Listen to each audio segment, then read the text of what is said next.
नमस्कार, मी आपल्या सर्वांचा लाडका निवेदक नकलाकार जादूगार आशिष पुंडलिक सातपुते।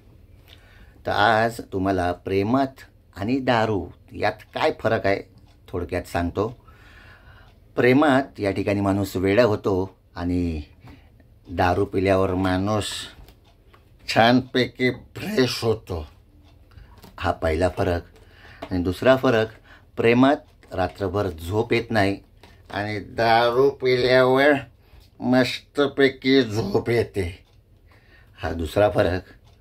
तिसरा फरक, प्रेमात गर्लफ्रेंडला किंवा आपल्या आवडत्या व्यक्तीला भेटायला गेल्यावर 3 ते 4 हजार रुपये जातात आणि दारूसाठी 300-400 रुपये बस होतात। चौथा फरक, प्रेमात पोरीचं ऐकावंच लागतं, पण दारू पिल्यावर लोकांना आपलं ऐकणं भागच आहे।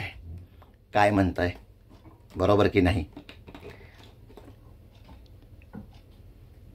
आता तुम्ही ठरवा, दारू महत्वाची का गर्लफ्रेंड?